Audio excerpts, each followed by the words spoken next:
코스피가 이틀째 외국인 매수세 2,900선을 회복하고 상승을 시도하고 있습니다. 미국 증시는 미국 내 첫 번째 오미크론 확진자가 발생하면서 나스닥이 2% 가까이 빠지는 등 급락했습니다.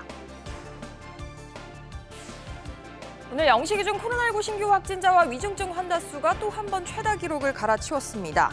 국내에서도 처음으로 오미크론 변이 감염이 확인되면서 정부는 오는 16일까지 국내로 들어오는 모든 내외국인에 대해서 열흘 동안 격리 조치하기로 했습니다. 지난달 소비자 물가가 1년 전보다 3.7% 올라서 10년 만에 최고 상승률을 기록했습니다. 이런 가운데 3분기 실질 국민 총소득은 직전 분기보다 0.7% 줄면서 5분기 만에 마이너스로 돌아섰습니다.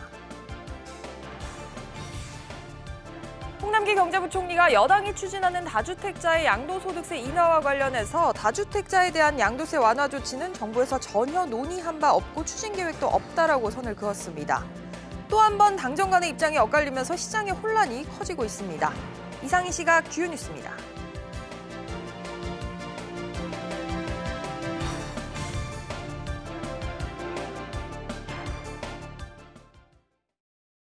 시청자 여러분 안녕하십니까? 목요일 백브리핑 시시각각 시작합니다. 첫 소식 금융시장 소식부터 살펴보겠습니다. 오늘 장 초반에 방향성을 뚜렷하게 잡지 못하던 코스피가 지금은 외국인 매수세의 상승세를 굳혀가고 있습니다. 취재기자 연결해서 들어보겠습니다. 전서인 기자. 네, 전서인입니다. 네, 오전 중에 장 흐름이 어떻습니까? 네, 코스피가 2,920선을 회복을 시도 중입니다. 오전 11시 10분 기준 0.68% 오른 2,919.36에서 거래 중입니다. 외국인이 2천억 원 사들이고 있고 개인과 기관은 매도 중입니다. 종목별로는 SK스퀘어가 분할 상장 이후 나흘 만에 9%대 급등세를 보여주고 있고요. 외국인 순매수의 SK하이닉스 3%대, 삼성전자는 이틀 연속으로 상승세입니다. 지주사 전환 가능성의 포스코는 이틀째 상승 중이고요. 오미크론 공포에도 대한항공은 소폭 오르고 있습니다. 코스닥은 외국인과 기관 매도에 0.3% 내린 채 거래되고 있고 원달러 환율은 어제보다 1원 75전 내린 1,177원 45전입니다. 네, 우리 증시가 점점 힘을 내어가고 있는 것 같은데 오늘 새벽에 뉴욕 증시는 급락을 했죠. 네, 다우지수 1.34% 내렸고요. S&P 500 1.16%, 나스닥 1.83% 급락했습니다. 3대 지수 모두 상승 출발했지만 장중에 오미크론 변이 감염 사례가 확인됐다는 소식에 급락세를 보였는데요. 특히 여행주들의 낙폭이 컸습니다. 델타항공과 유나이티드, 아메리칸 에어라인 등이 7% 넘게 하락했습니다. 또 제롬 파월 연방준비제도 의장이 테이퍼링 가속화가 적절해 보인다는 입장을 재차 확인하자 대형 기술주들도 하락세를 보였는데요. 테슬라 4.4%, 메타 4.3% 등 하락 마감했습니다. SBS 비즈 전서인입니다. 국내에서 현재까지 5명이 신종 변이 오미크론에 감염이 된 것으로 확인이 됐습니다. 이미 오미크론 변이가 지역사회에 전파됐을 거란 우려가 커지는 가운데 어제 발생한 신규 확진자는 5,000명을 훌쩍 넘으면서 다시 한번 사상 최다를 기록을 했습니다. 방역당국이 조금 전 거리 두기 4단계 조치에 준하는 대책을 준비 중이라고 밝혔습니다. 손석우 기자. 네, 손석우입니다. 네, 오미크론 확진 관련 소식부터 살펴보죠. 방역당국이 어젯밤에 오미크론 감염 사례를 공식적으로 확인을 했죠. 네, 질병관리청 중앙방역대책본부는 어젯밤 9시에 보도자료를 배포해서 국내 오미크론 변이 바이러스 확진자가 총 5명이라는 것을 공식 확인했습니다. 국내 오미크론 첫 감염 사례입니다. 최초 감염된 것으로 알려진 40대 부부와 또 부부의 자택 이동을 도운 남성 지인 1명 등 3명이 오미크론 감염자로 판명됐고요. 이들 외에도 해외여행 후 입국한 확진자 2명에게서도 오미크론 변이가 검출됐습니다. 현재 40대 부부의 10대 아들도 코로나19에 확진된 상태고 또 지인 확진자 3명도 추가로 확진돼 현재 유전체 분석을 실시하고 있습니다. 이들 역시 오미크론 확진자로 판명될 가능성이 있습니다. 우려스러운 게 지금까지의 상황만으로만 봐도 이미 지역사회에 전파됐을 가능성 상당히 높다고 보고 있는 거죠. 네, 그렇습니다. 오미크론 감염 사례 가운데 40대 부부와 50대 여성 2명은 나이지리아를 방문한 뒤에 귀국해서 다음 날 확진 판정을 받았는데요. 확진 판정을 받기 전까지 별도의 격리 조치를 하진 않았습니다. 아울러 이들과 함께 비행기에 탑승한 입국자들을 대상으로도 역학조사가 진행 중인데요. 전문가들은 오미크론이 전파력이 강한 변이임을 감안하면 이미 지역 사회에 퍼졌을 가능성이 높다고 보고 있습니다. 그렇군요. 어제 하루 신규 확진자 수는 얼마나 나왔습니까? 오늘 0시 기준 코로나19 신규 확진자는 5,266명 늘었습니다. 전날 사상 처음으로 5,000명대 확진자가 발생했는데 하루 최다 기록을 다시 세운 겁니다. 일주일 전과 비교하면 무려 1,300여 명 급증한 규모로 확산세가 걷잡을 수 없이 가팔라지고 있습니다. 위중증 환자 역시 733명으로 최다 기록을 다시 갈아치웠습니다. 60대 이상 고령층 비중이 83.6%에 달해 위중증 환자 관리에도 비상이 걸렸습니다. SBS 비즈 손석우입니다. 들으신 것처럼 전 세계를 강타하고 있는 오미크론 변이 바이러스가 국내에도 들어온 게 확인이 됐습니다. 결국 당국도 방역 조치를 강화를 하기로 했는데 해외에서 입국하는 모든 사람들에 대해서 격리 조치를 시행하기로 했습니다. 이 소식도 들어보겠습니다. 김기송 기자. 네, 김기송입니다. 그럼 모든 해외 입국자에 대해서 앞으로 며칠이나 격리 기간을 거치는 거죠? 네, 열흘 동안 격리됩니다. 3일인 오늘 밤 12시부터 16일 자정까지 2주 동안 모든 국가에서 입국하는 내 외국인은 10일간 격리해야 합니다. 백신 접종을 완료해서 접종 완료자 격리 면제서를 발급받는 경우에도 앞으로는 격리 대상이 됩니다. 내국인과 장기 체류 외국인의 경우 자택 등에서, 단기 체류 외국인은 정부가 마련한 임시생활시설에서 10일간 격리하게 됩니다. 또한 격리 기간에는 PCR 검사를 3번 받아야 합니다. 이런 가운데 나이지리아의 경우 격리 면제 국가에서 제외가 된다고요? 그렇습니다. 정부는 3일 0시를 기해 나이지리아를 격리 면제 제외 국가로 추가 지정합니다. 이에 따라서 남아프리카 공국과 보츠와나, 나이지리아 등 아프리카 9개국에서 들어오는 단기 체류 외국인은 입국이 제한됩니다. 더 나아가서 4일 0시부터는 아프리카와 국내의 유일한 직항 노선인 에티오피아발 항공편도 2주 동안 허용하지 않기로 했습니다. 다만 정부는 아프리카 지역의 유일한 직항편이 일시 중단됨에 따라 우리 국민의 안전한 귀국을 위해 부정기편을 편성할 예정입니다. 이와 함께 앞으로는 모든 해외 입국 확진자에 대해서 오미크론 변이 여부를 검사하기로 했습니다. SBS 비즈 김기송입니다. 다음 소식입니다. 지난달 소비자 물가가 9년 11개월 만에 가장 크게 올랐습니다. 2달 연속 3%대 물가 상승률을 보였습니다.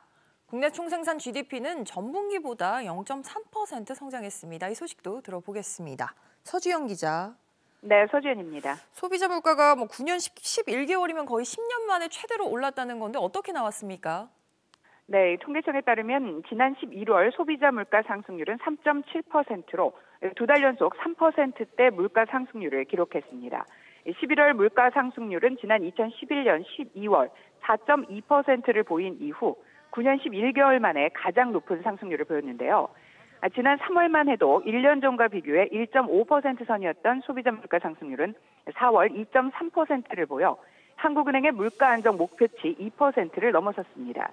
이후 6개월 연속 2%대를 유지하다가 지난 10월 3.2%로 3%대로 올라선 뒤 2달 연속 3%대를 보이고 있습니다. 전 세계적인 원자재 가격 상승 여파에 글로벌 공급망 쇼크 등이 가세한 결과로 풀이가 됩니다. 지난 4월부터 8개월 연속으로 물가 상승률이 하는 목표 수준을 웃돌았습니다. 그렇군요. 3분기 경제 성장률도 나왔는데 이 부분은 어떻습니까? 네, 속보치와 같았는데요. 올 3분기 실질 국내 총생산 GDP는 전분기보다 0.3% 성장했습니다. 산업별로 보면 제조업은 기계, 장비 등은 늘었지만 운송 장비 등이 줄어들면서 전분기 수준을 유지했습니다. 건설업은 토목건설을 중심으로 2.4% 감소했고 서비스업은 금융보험업, 의료보건, 사회복지서비스업 등이 늘어서 0.5% 증가했습니다. 민간 소비는 식료품 등 비내구재는 늘었지만 음식, 숙박, 오락, 문화 등 서비스 부분이 줄어서 0.2% 감소했습니다. 수출은 석탄, 석유 제품, 기계, 장비 등을 중심으로 1.8% 증가했고 수입은 자동차 등 운송 장비가 줄어서 0.7% 감소했습니다. 4분기 성장률이 1%를 넘어야 올해 목표치인 연 4% 성장을 바라볼 수 있는데요. 오미크론 바이러스 확산 조짐으로 달성이 쉽지 않을 전망입니다.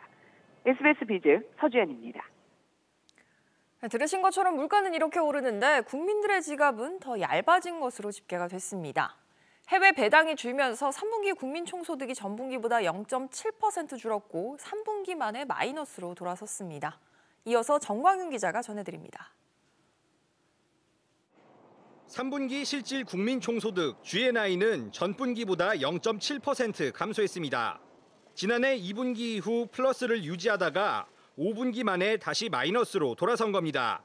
GNI는 국내 총생산, GDP와 달리 한국인이 외국에서 벌어들인 임금과 이자, 배당 등이 포함되는데 이 부분이 크게 줄었기 때문입니다. 한국인이 외국에서 번 돈에 외국인이 한국에서 번 돈을 뺀 국외 순수치 요소 소득은 2분기 8조 8천억 원에서 4조 원으로 반토막 났습니다. 2분기 때 배당 수입 자체가 높았습니다. 근데 그 배당 수입이 상대적으로 줄어들면서 전기비로 봤을 때 국외 순수치 요소 소득이 마이너스가 돼서 한편 올 3분기 GDP 성장률 잠정치는 0.3%로 집계됐습니다. 앞서 한은은 3분기와 4분기 각각 0.6% 성장해야 올해 연 4% 성장이 가능하다고 했는데 최근 4분기 경기 상황을 보면 결국 연 4% 성장률 달성이 어려울 것이란 전망이 나옵니다. SBS 비즈 정광윤입니다. 네, 홍남기 경제부총리가 다주택자에 대한 양도소득세 완화에 대해서 반대한다라는 입장을 밝혔습니다. 여당이 다주택자에 대한 양도세 완화를 검토한 데 대해서 선을 그은 건데요. 양도세 완화를 두고 당정이 또 한 번 대립하는 모양새입니다. 윤선영 기자. 네, 윤선영 기자. 네, 지금 연결 상황이 좀 좋지가 않은 것 같은데 저희가 연결이 되는 대로 추가적으로 소식 전해드리도록 하겠습니다. 윤선영 기자. 네, 윤선영입니다. 네, 홍 부총리가 구체적으로 뭐라고 얘기를 했습니까? 네, 오늘 아침 비상경제중앙대책본부 회의를 주재한 자리에서 다주택자에 대한 양도세 완화 조치는 정부에서 논의된 바가 전혀 없고 추진 계획도 없음을 명확히 말씀드린다고 했습니다. 그러면서 다주택자 양도세를 한시적으로 인하하는 경우 입법 과정에서 절세를 기대한 기존 매물 회수 등으로 다시 부동산 시장 불안을 초래할 수 있다고 강조했습니다. 또 정책의 신뢰도가 훼손되고 무주택자와 1주택자의 박탈감을 야기하는 등의 부작용도 함께 언급했습니다. 기획재정부는 어제 저녁 이 같은 내용을 담은 예정에 없던 보도 설명 자료를 내놓기도 했는데요. 여당의 다주택자 양도세 완화 움직임을 사전에 차단하기 위한 것으로 보입니다. 또 한 번 양도세 완화 문제를 두고 당정 간의 의견이 엇갈리고 있는 그런 상황인 거죠? 그렇습니다. 앞서 박완주 민주당 정책위의장은 다주택자 양도세 인하를 당 차원에서 검토하느냐는 기자의 질문에 배제하지 않고 검토하고 있다고 말했습니다. 그러면서 보유세가 올라서 집을 팔고 싶어도 양도세 때문에 내놓을 수 없다는 여론이 있다고 취지를 설명했습니다. 김성환 원내 수석 부대표 역시 한 인터뷰에서 다주택자 양도세를 일시 인하하는 방안이나 이런 건 검토할 필요가 있다며 양도하는 과정에서도 상당한 세금을 내야 하는 상황이라 가지고 있어도 부담, 또 팔기도 어려운 상황이라고 밝혔습니다. SBS 비즈 윤선영입니다. 다음은 퇴직연금 관련 소식입니다. 그동안 줄곧 낮은 수익률을 보여왔던 퇴직연금에 공격적인 투자가 가능한 사전지전 운용제도, 그러니까 디폴트 옵션이라는 게 앞으로 도입됩니다. 쉽게 말하면 퇴직연금 사업자가 높은 수익률을 추구하는 연금 가입자의 성향에 맞게 다양한 상품에 투자할 수 있도록 제도가 바뀐다고 합니다. 이 소식도 들어보겠습니다. 권준수 기자. 네, 권준수입니다. 네, 퇴직연금에 디폴트 옵션을 도입하는 게 이제 구분응선을 넘겼는데 구체적으로 이게 어떤 의미입니까? 네, 말씀하신 대로 수익률을 높이기 위해 공격적인 투자가 가능하도록 맡기는 겁니다. 근로자가 자신의 퇴직금을 직접 운용해야 하는 확정 기여형의 경우 그동안 가입자의 지시가 없으면 자동으로 원리금 보장 상품 위주로 투자가 됐는데요. 지난해 DC형 퇴직연금 규모와 수익률을 살펴보면 적립금 67조 2천억 원 중 83%인 56조 원 정도가 원리금 보장형에 묶여 있었습니다. 수익률도 1.7% 수준밖에 되지 않다 보니 일반 퇴직연금보다 낮은 성적표를 보여줬는데요. 이번에 디폴트 옵션이 도입되면서 DC형 퇴직연금 가입자가 별다른 운용 지시를 하지 않더라도 사업자는 기존에 정해진 가입자 성향에 맞춰 주식이나 채권 같은 다양한 상품에 연금을 투자하게 됩니다. 네, 그런데 여야가 어렵사리 합의를 이루기는 했지만 수익률을 줬는 취지가 퇴색됐다. 그래서 반쪽짜리다. 이런 얘기도 한편에서는 나오더라고요. 이유가 뭡니까? 네, 이번 여야 합의에서 DC형 가입자의 운용 방식 선택지에 원리금 보장 상품 방식도 포함됐기 때문인데요. 높은 수익률을 내도록 한다는 취지와 달리 안정성도 고려해야 한다는 겁니다. 그동안 디폴트 옵션 도입이 늦춰진 이유도 공격적인 투자를 위해서는 원리금 보장 상품을 제외해야 한다는 의견이 팽배했기 때문인데요.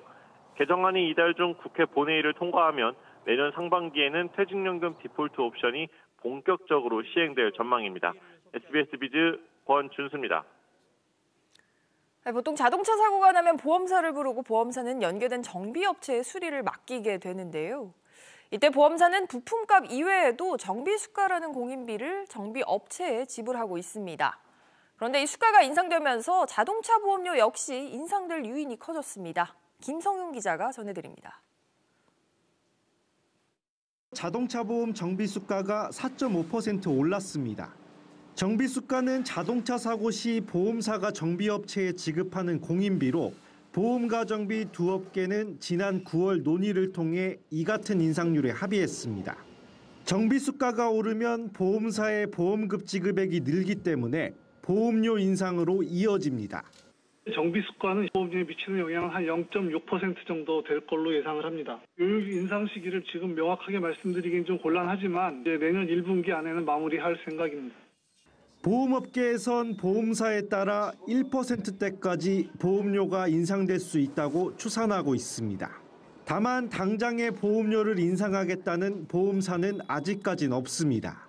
보험료를 올려받기엔 명분이 다소 약하기 때문입니다. 보험료 대비 보험급 지급액을 비율로 나타낸 손해율을 살펴보면 시장 점유율이 높은 주요 보험사들은 흑자 흐름을 이어가고 있습니다. 하지만 이처럼 낮은 손해율은 코로나19 상황 속 교통량이 줄어든 데 따른 일시적인 결과이고 폭설 등으로 손해율이 치솟는 동절기 상황을 지켜봐야 한다는 분위기입니다. 보험료 인상 가능성을 열어둔 셈입니다. 확실한 거는 보험료 인상의 요인은 맞다. 국민이 이렇게 가입을 하고 있고 대선도 있고 인상을 하려면 정부 당국 눈치를 좀 봐야 되는 상황이다. 이게 맞아요. 한편 정은보 금융감독원장은 보험의 전체적인 수익성 등을 고려해 자동차 보험료 인하를 유도할 부분이 있다면 검토하겠다고 밝혔습니다. SBS 비즈 김성훈입니다. 다음 소식입니다. 신세계그룹의 온라인몰인 SSG.com이 내년에 유료 멤버십 서비스를 출시합니다. 돈 내고 멤버십에 가입하면 스타벅스나 이마트 등 그룹 계열사 제품의 할인 혜택을 받을 수 있을 것으로 보입니다. 박규준 기자. 네, 박규준입니다. 네, 이번 유료 서비스 어떤 방식이 될까요? 네, 쿠팡의 와우 멤버십 회원처럼 일정 금액을 내고 가입하면 무료 배송이나 제품 할인 같은 고객 혜택을 제공하는 방식이 될 것으로 보이는데요. 출시 시점은 내년 상장 이전이 될 것으로 업계는 보고 있습니다. 한 증권사 애널리스트는 상장 전에 가치를 끌어올리기 위해서 내년 상반기 안으로 유료 서비스를 출시할 것으로 보인다고 했습니다. 이 회사는 이마트가 최근 인수를 끝낸 이베이 코리아의 유료 멤버십인 스마일 클럽과의 연계도 고려하고 있는데요. 현재 이 스마일 클럽은 유료 가입자가 270만 명 규모입니다. 업계에선 멤버십 혜택 대상에 이마트 계열사뿐만 아니라 신세계 백화점을 포함한 신세계 그룹 전체를 포함시킬 것으로 예상하고 있습니다. 그렇군요. 실제로 나오면 봐야 알 것 같긴 한데 이렇게 유료 서비스를 내놓으려는 이유는 뭘까요? 네, 충성 고객을 확보하고 온라인, 오프라인 간의 시너지를 내기 위한 전략으로 보입니다. SSG.com 유료 멤버십으로 이마트가 이베코리아를 인수하면서 내세웠던 온오프 360 에코시스템 구축을 본격화할 것으로 보입니다. 업계에서 신세그룹 서비스에 대한 소비자들의 높은 충성도를 감안했을 때 가입자 확보에는 어려움이 없을 것으로 예상하고 있는데요. 유료 멤버십으로 이마트, 스타벅스, 신세계 백화점 등 신세그룹 내 오프라인 매장의 매출도 같이 증가할 것으로 보입니다. SBS 비즈 박규준입니다. 국내 소매금융시장 철수를 결정한 한국시티은행이 본격적인 사업 정리에 들어갔습니다. 가장 먼저 일부 신규 카드 고객의 가입부터 중단을 했는데요. 더불어서 당장 기존 대출 만기를 앞둔 고객들의 우려도 커지는 상황입니다. 최나리 기자. 네, 최나리입니다. 네, 이제 더 이상은 신규 카드 가입을 받지 않는다 그런 얘기인 거죠? 네, 카카오뱅크 시티카드의 신규 가입이 어제부터 중단됐습니다. 시티은행은 홈페이지를 통해 앞서 신규 발급이 중단된 모두 26개의 신용카드 상품을 안내하고 있습니다. 곧 나머지 제휴카드사와도 신규 가입 중단 협의에 나설 전망입니다. 카드를 시작으로 보험과 예적금, 대출 등에 대한 고객 유입수를 서서히 줄여 국내 소매금융 정리에 속도를 낼 것으로 보입니다. 아무래도 어느 정도는 고객들의 혼란이 좀 커질 것 같습니다. 네, 특히 대출 만기를 앞둔 고객들의 문의가 잇따르고 있습니다. 매년 연장해오던 고객들은 당장 상환을 해야 하는 건지, 다른 은행으로 연결이 되는 건지 등을 궁금해하고 있습니다. 그래서 은행이 지금 검토 중인 대안이 따로 있을까요? 한국시티은행 노동조합에 따르면 일단 계약이 종료된 개인 신용대출에 대해 연장을 거절하는 대신 10년 만기 등 장기 원리금 분할 상환 대출로 전환하는 방식 등이 검토되고 있는 것으로 알려졌습니다. 이에 대해 시티은행은 소비자 보호와 관련해 아직 금융당국과 긴밀히 협의 중이라고 밝혔습니다. 노조는 소비자금융청산 조치 명령에 대한 졸속 허가 반대 결의 대회를 여는 등 철수 반대 목소리를 높여가고 있습니다. SBS 비즈 최나리입니다. 이달 말에 임기가 만료되는 허인 국민은행장 후임으로 이재근 부행장이 내정됐습니다.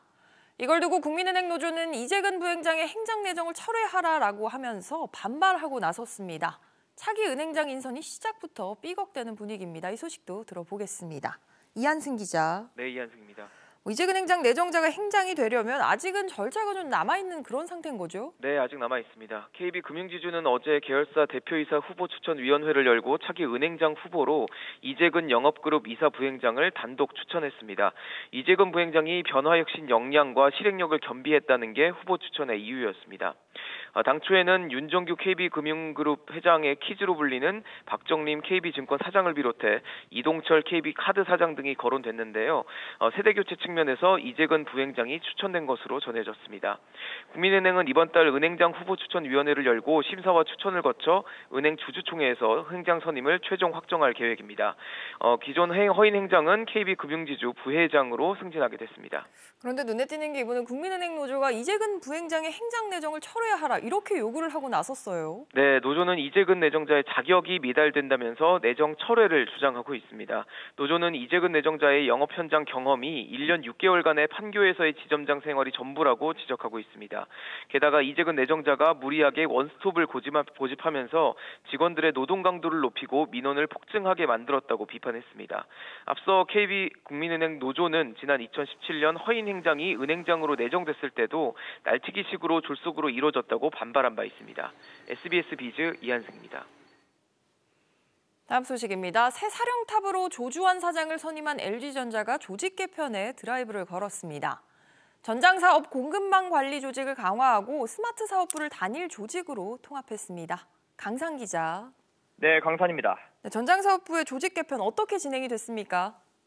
네, LG전자 전장사업을 담당하는 VS사업본부는 어제 공급망 관리실 SCM 조직을 SCM 담당으로 격상시켜 조직 위상을 강화했습니다. SCM은 사업 공급망 단계를 최적화하는 부서로 전장 부품과 기술 공급 분야에 대한 컨트롤 타워 역할을 수행합니다. 전 세계 반도체 부품과 배터리 등 공급망 차질 문제에 빠르게 대응하고 안정적인 부품 수급 능력을 확보하겠다는 의도로 해석되는데요. 이와 함께 VS사업본부 내 인포테인먼트 사업을 담당하는 스마트 사업부를 본부 내 조직으로 통합시켰습니다. 지난 7월 VS본부는 그린사업부가 마그나 인터내셔널과 합작사 설립을 한 분리된 데 따른 조치입니다.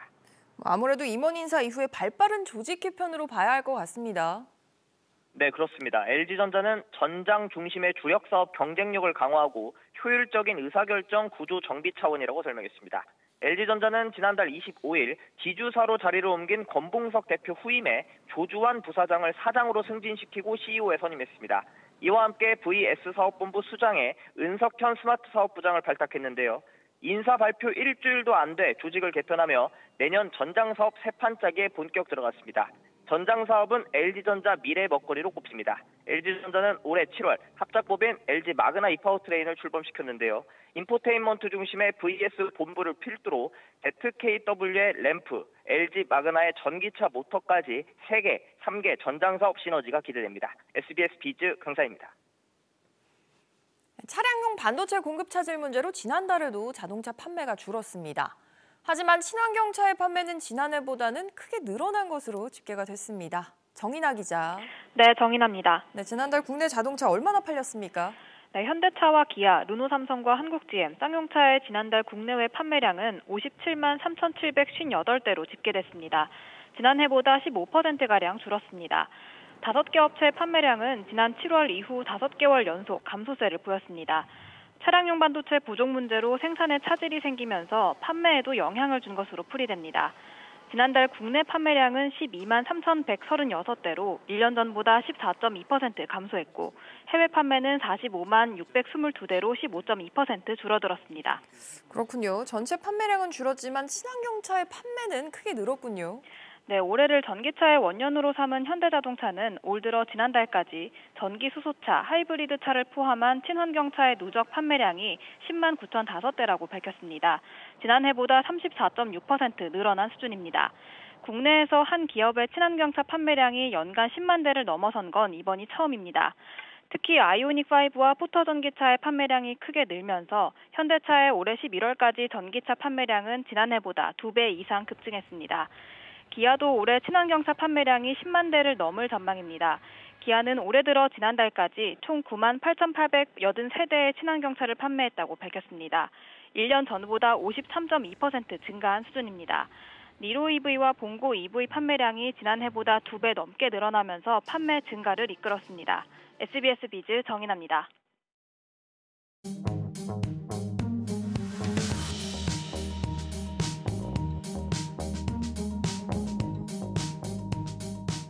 안녕하세요. K웨더 공기진흥센터에서 전해드리는 대기오염 예보입니다. 전국 공기질 실황입니다. 현재 전국 대부분 지역이 공기질 좋거나 무난한 상태입니다. 다음은 서울의 동별 미세먼지 실황입니다.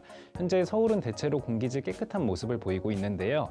다만 면목사동과 다산동, 미아동은 미세먼지 농도 보통 수준을 보이고 있습니다.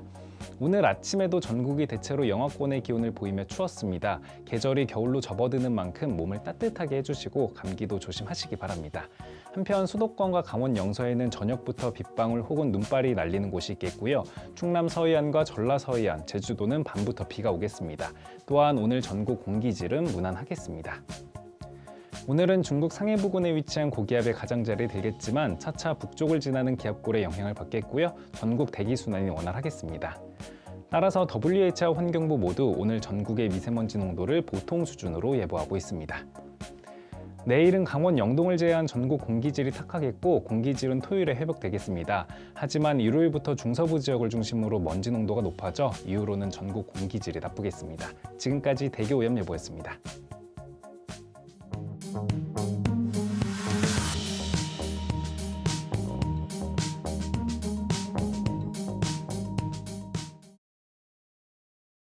오늘 오전 저희가 준비한 소식은 여기까지입니다. 시청해주신 여러분 고맙습니다.